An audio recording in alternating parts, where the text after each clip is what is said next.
어떤 사건을 해결하기 위해서 많은 단서들이 있어야 할 텐데 단서가 오직 빵밖에 없다는 게 대체 무슨 말입니까? 안지윤 기자님. 일단 어떤 사건인지 아셔야 되는데요. 네. 지난 6월 제주 서귀포시입니다. 경찰의 다급한 목소리로 아이가 놀다가 사라졌다는 할머니의 신고가 접수됐습니다. 어허. 13살 손자와 함께 놀이터에서 놀다가 손자가 갑자기 손을 뿌리치고 어디론가 뛰어가 버렸다는 건데요. 네. 손자를 혼자 찾아도 20여 분간 찾을 수 없어서 결국은 경찰에 도움을 요청하게 된 겁니다. 네. 13살인데 이제 시청자분들 그러실 거예요. 13살인데 왜 할머니가 걱정할까? 다 컸는데 그러실 것 같아요. 왜냐하면 그 할머니가 애타게 찾는 손자가 지적 장애인 1급입니다. 아. 그래서 보통 사람들하고 대화가 잘 통하지도 않고요. 휴대폰도 갖고 있지 않기 때문에 할머니가 일일이 골목골목 아이고. 거리거리 마서 얼굴을 마주 봐야만 확인할 수 있는 상황이었습니다. 네. 마침 신고를 받은 경찰들이 구조차에 순찰차에 태웠군요. 태워서 모두 막 돌아다녀봤지만 찾지를 못했어요. 아이고 세상에. 순찰차로 이렇게 주변을 다 도우셨을 때 골목골목 다 도우셨을 텐데 할머니가 얼마나 지금 애가 타셨을까요? 하재근 평론가님. 할머니도 애가 타고 경찰도 지금 같이 애가 타는 맞아요. 상황인데 막연하게 수색을 하려니까 수색이 굉장히 길어지는 상황 속에서 경찰분이 기지를 발휘해가지고 뭘까요? 할머니한테 네. 혹시 손자가 평소에 좋아하는 게 있었는가 아하. 라고 여쭤봤더니 네. 할머니가 우리 손자가 빵을 무척 좋아한다. 아이고. 여기서 빵이 등장한 겁니다. 아. 그래서 경찰이 그러면 빵을 단서로 해서 빵집 중심으로 수색을 해보자. 네. 그렇게 수색을 하게 된 겁니다. 아니 근데 빵을 좋아한다는 단서는 알아냈지만 김유진 아나운서 요즘 주변에 빵집이 정말 하도 많잖아요. 그러니까요. 그런데 경찰들은 지푸라기라도 잡는 심정으로 빵집 수색에 나섰다고 합니다. 어허. 그렇게 손자가 사라진 놀이터에서 1km 떨어진 빵집에서 조금 전 한 아이가 계산도 하지 않고 빵을 들고 나갔다라는 어허. 중요 정보를 정해 듣게 되는데요. 어허. 이후 상황 영상으로 만나보시죠. 아 네.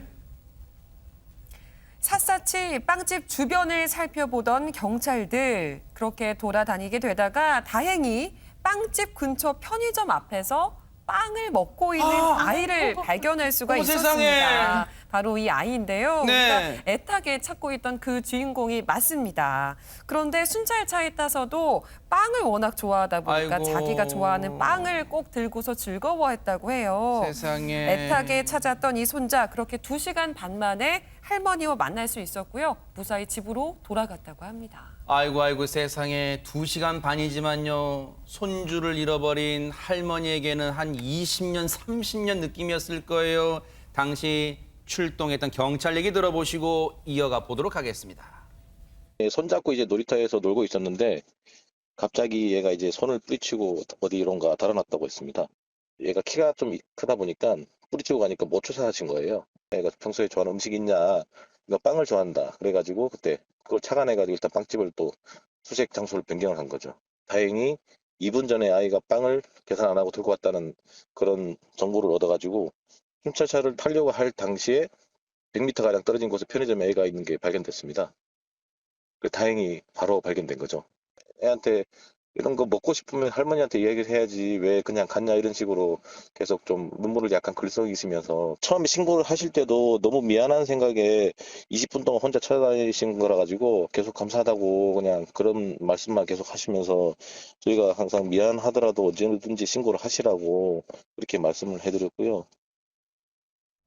근데 그 빵집에서도 신고하는 이유가 있다면서요, 박성배 변호사님. 아이가 빵을 좋아해서 이전에도 이 빵집에서 비슷한 일이 있었답니다. 그때 아이고. 또 돈은 나중에 지불됐다고 하는데 이 빵집에서 아이를 혼내거나 신고하지 않고 돈도 나중에 지급받으려 한 것 같습니다. 야, 현장 출동했던 경찰분도요 아이 찾을 때 뭉클하셨대요. 그 얘기 마저 들어보시고 이어가 보도록 하겠습니다.